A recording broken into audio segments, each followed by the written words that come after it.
The golf swing involves challenging movements for every part of the body. Is this what your first tee routine looks like?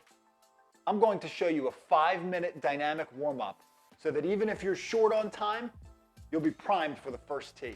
Studies show increases in club head speed with dynamic warm-ups as opposed to a static stretching warm-up. So unless you think you hit the ball far enough already, be sure to watch to the end of the video. Let's get started from the ground up. The first area of focus is our ankles and our feet. After all, this is the only part of our body that's actually in contact with the ground in the golf swing.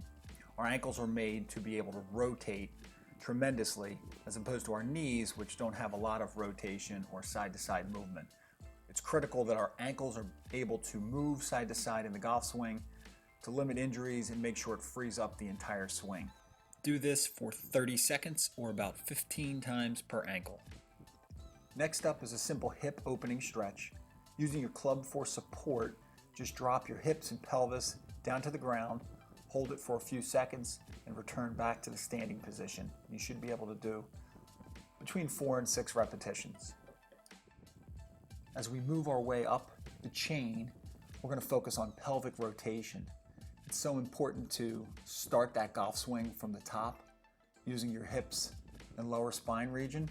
This is a great way just to separate the movement of your hips and pelvis from your spine. It might feel kind of silly, but it's really effective. You can see how I'm trying to keep the upper body still as I'm moving the hips and pelvis. Work your way through about 20 to 30 repetitions until you feel loosened up.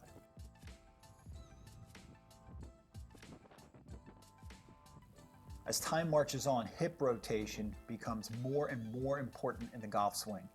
When our spine starts to lose flexibility for rotation, then our hips have to pick up the slack. So turning on those hip rotator muscles before getting into a round really helps control the swing, especially in that lead leg. Watch to the end of the video and you'll see the difference that this makes on the control of my lead leg. Next is the thoracic spine. Moving above that low back, which we talked about tends to lose flexibility. It's important that we keep that mid-spine as flexible as possible for the golf swing. We're separating our hands on the club. You can use a driver or an iron with a longer club, resulting in more stretch. Make sure you're not producing any pain and that each time you're able to go through a little bit more range of motion. You want to make sure that your thumb is pointed toward the sky rather than pointed toward the ground. Most people don't realize how much your neck has to rotate during the golf swing because of how still our head stays throughout the motion. But because the spine is rotating so much below the head, this leads to tremendous amounts of neck rotation, which is why you see so many neck injuries in golfers. Keeping your head in alignment with your shoulders, hold this for 1 to 2 seconds on each side without pain for 30 seconds. Moving into our chest and shoulders, in order to get a successful top position in the backswing, we need our right shoulder for a right-handed golfer to be able to get to that 90-degree rotation position. And on our follow-through, we want that left shoulder to be able to get into that same externally rotated position. Go through this for 30 seconds, holding 1 to 2 seconds, being sure not to cause any pain until you're ready to move on to the next shoulder stretch, which is the shoulder crossbody movement.